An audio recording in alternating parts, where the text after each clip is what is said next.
तो चलिए दोस्तों, आज हम लोग देखेंगे एक सेट को जो कि आपके लिए फायदेमंद होगा। बीपीसी का सेट है। चलिए शुरू करते हैं।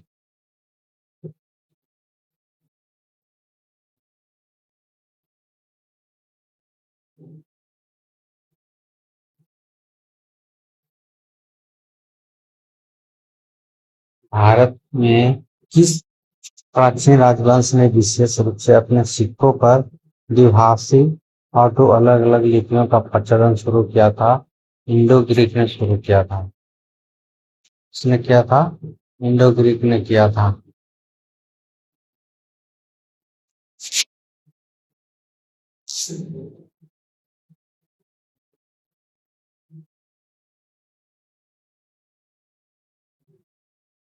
हड़प्पा की शिल्पकारी और तकनीक के बारे में निम्नलिखित कथनों पर विचार करें।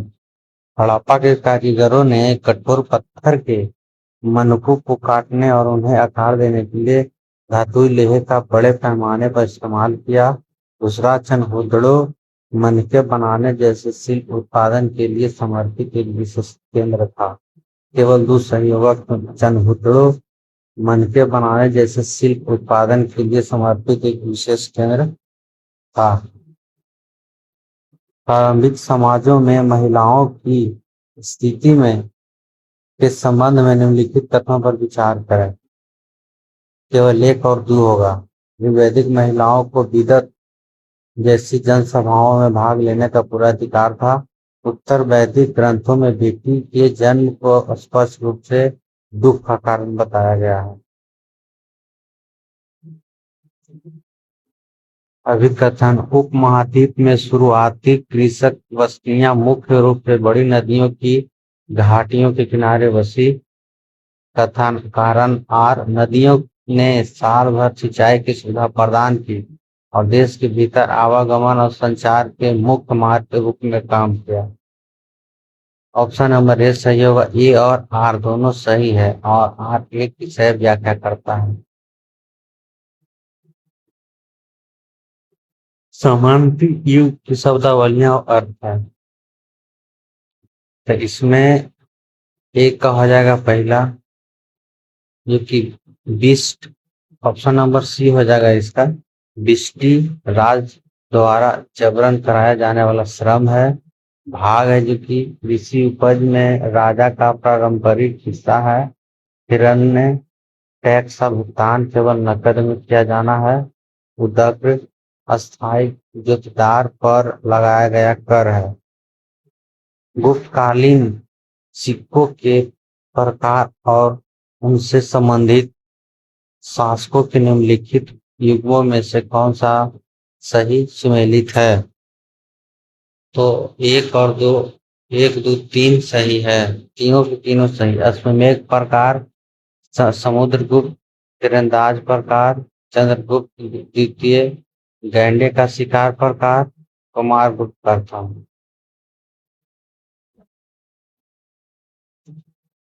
प्राचीन भारत में निम्नलिखित सामाजिक आर्थिक विकासों का सही कालानुक्रम क्या है? हड़प्पाकालीन मनकों का निर्माण, ऋग्वैदिक सभाएं, आहत सिक्के, गुप्तोत्तर कालीन भूमि अनुदान। इसका नंबर 6। मंदिर और अवस्थिति। मंदिर और अवस्थिति है जो कि कैलाश मंदिर कहाँ में है? कांचीपुरम में है। कैलाश मंदिर, कैलाश नाथ मंदिर कहाँ है? कांचीपुरम में है। दुर्गा मंदिर है ये कहाँ? एहोल में। दुर्गा मंदिर है जो कि एहोल में है। पंचरथ है महाबलीपुरम में। पंचरथ कहाँ है? महाबलीपुरम में है। पापनाथ मंदिर कहाँ है? पट पट पटडकल में है। एलोरा के कैलाश मंदिर के संबंध में निम्नलिखित तथ्यों पर विचार करें। केवल एक होगा। एलोरा का कैलाश मंदिर पूरी तरह से एक ही विशाल चट्टान को काटकर बनाया गया था। फिरोज शाह तुगलक के अधीन गुलाम व्यवस्था के संबंध में निम्नलिखित तथ्यों पर विचार करें। केवल एक और तीन सही होगा। उसने शाही गुलामों के लिए खास तौर पर दीवान ए बंदगाह नाम का एक बिल्कुल नया केंद्रीय विभाग स्थापित किया। तीसरा, इनमें से बड़ी संख्या में सरकारी गुलामों को निश्चित नकद भत्ता दिया जाता था। किस उग्रपंथी नेता ने भारतीय राष्ट्रीय कांग्रेस की स्थापना के संबंध में सेफ्टी वाल्व सिद्धांत को प्रमुखता से लोकप्रिय बनाया? लाला लाजपत राय ने। ब्रिटिश विस्तार के तरीकों के संबंध में निम्नलिखित तथ्यों पर विचार करें। केवल एक होगा। वारेन हेस्टिंग्स ने कंपनी की सीमाओं की सुरक्षा के लिए बफर जोन बनाने के उद्देश्य से रिंग फेंस नीति लागू की थी। सामाजिक आर्थिक सुधार आंदोलन के संबंध में निम्नलिखित तथ्यों पर विचार करें। केवल 2 और 3 होगा। प्रार्थना समाज ने मुख्य रूप से नए धार्मिक सिद्धांत बनाने के बजाय सामाजिक सुधार पर ध्यान केंद्रित किया। रामकृष्ण मिशन ने सभी धर्मों की आध्यात्मिक एकता और सक्रिय मानवीय सेवा पर जोर दिया। शेर शाह सूरी ने बिहार में रोहतासगढ़ के रणनीतिक पहाड़ी किले को बृहद पैमाने पर दुर्गीकृत किया। बंगाल में अपने अभियानों के दौरान अपने परिवार और खजाने की सुरक्षा के लिए उसे सुरक्षित ठिकाने की जरूरत थी। ए और आर दोनों सही है।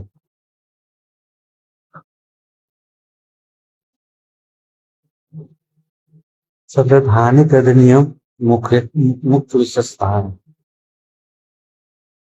देखिए। एक का होगा तीसरा 1773 का रेगुलेटिंग एक्ट है जो कलकत्ता में सुप्रीम कोर्ट की स्थापना की थी। 1773 का रेगुलेटिंग एक्ट कलकत्ता में सुप्रीम कोर्ट की स्थापना की। बी के पहला होगा 1813 का charter act east India company के वाणिज्यिक व्यापार अधिकार को खत्म कर दिया। 1813 चार्टर एक्ट। 1833 का चार्टर एक्ट भारत के गवर्नर जनरल पद का गठन किया है। 1833 का चार्टर एक्ट के तहत भारत के गवर्नर जनरल का पद गठन किया गया। भारत सरकार अधिनियम 1858 सेक्रेटरी ऑफ स्टेट का पद स्थापित किया गया। प्रारंभिक राष्ट्रवादी आर्थिक आलोचकों और उनकी पुस्तकों के निम्नलिखित युगों में से कौन से सही सम्मिलित है? केवल 1, 2 और 3 यानी कि तीनों सही। दादा भाई नौरोजी है ji poverty and unbraced India. Dada Bhai Naoroji ने लिखा है। RC Dutt the economic history of India लिखा है। एमजी रानाडे है जो एसेज ऑन इंडियन इकोनॉमिक्स लिखा है। MG Ranade essays on Indian economics लिखा है। इस संघर्ष के दौरान बांडी भाषा की निर्णायक लड़ाई ने आखिरकार बांडी भाषा की निर्णायक लड़ाई ने आखिरकार भारत और फ्रांसीसी राजनीतिक महत्वाकांक्षाओं का अंत कर दिया। तीसरा कर्नाटक युद्ध। रॉलेट सत्याग्रह और उसके बाद की घटनाओं के बारे में निम्नलिखित तथ्यों पर विचार करें। एक और दोनों सही। रॉलेट एक्ट में सरकार को राजनीतिक संदेह वाले लोगों को बिना ज्यूरी ट्रायल के सख्ती से जेल में रखने का अधिकार दिया। जलियांवाला बाग हत्याकांड की जांच के लिए नियुक्त अधिकारी हंटर समिति में 3 भारतीय सदस्य शामिल थे। भारत से धन की निकासी के संबंध में निम्नलिखित तथ्यों पर विचार करें। केवल 1 और 2 होगा। होम चार्जेस भारत से ब्रिटिश की ओर होने वाली आर्थिक निकासी का एक बहुत बड़ा हिस्सा थे।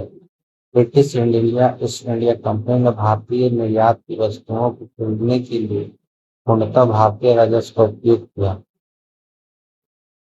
1784 के ईस्ट इंडिया एक्ट ने भारत में द्वैत शासन प्रणाली को स्थापित किया। इसने ईस्ट इंडिया कंपनी के वाणिज्यिक और राजनीतिक कार्यों को सख्ती से अलग कर दिया। ए और आर दोनों सही है। निम्नलिखित में से संधियों और संबंधित शक्ति कौन से युग सही सम्मिलित है? तो 1 और 2। एक सलाह चैंपल की संधि प्रथम कर्नाटक युद्ध हुआ। पांडिचेरी की संधि द्वितीय कर्नाटक युद्ध में हुआ। निम्नलिखित में से किसे अखिल भारतीय किसान सभा के प्रथम अध्यक्ष के रूप में चुना गया था? स्वामी सहजानंद सरस्वती को। निम्नलिखित में से किसे अखिल भारतीय किसान सभा के प्रथम अध्यक्ष के रूप में किसान सभा का स्वामी सहजानंद सरस्वती को चुना गया था। कांग्रेस सोशलिस्ट पार्टी के संबंधित में निम्नलिखित तथ्यों पर विचार करिए, केवल एक सही होगा। सीएसपी का गठन 1934 में उन नेताओं द्वारा किया गया था जो पूरी तरह से भारतीय राष्ट्रीय कांग्रेस के भीतर ही काम कर रहे थे। देखिए दोस्तों, अगर सेट भी आप लोग देखते रहेंगे तो आप लोगों को काफी प्रैक्टिस होगा, क्योंकि जो भी आने वाला एग्जाम में है यहीं से आएगा, तो छपने वाला है, याद रखिएगा। लाहौर प्रस्ताव 1940 के संबंध में निम्नलिखित तथ्यों पर विचार करें। केवल एक और दो होगा। मुस्लिम लीग ने 1940 में अलग राज्यों की मांग करते हुए लाहौर प्रस्ताव को आधिकारिक तौर पर पारित किया। सिकंदर हयात खान ने प्रसिद्ध लाहौर प्रस्ताव के मूल पाठ का मसौदा तैयार किया था। अभिकथन अंततः ब्रिटिश सरकार ने लाल किले में दोषी ठहराए गए IAN कमांडरों की सजा माफ कर दी। अभूतपूर्व राष्ट्रव्यापी जन आंदोलन को विद्रोहियों ने अपनी ब्रिटिश सरकार को सजाओं को पूरी तरह से समाप्त करने के लिए मजबूर कर दिया। ऑप्शन ए और आर दोनों सही व्याख्या है।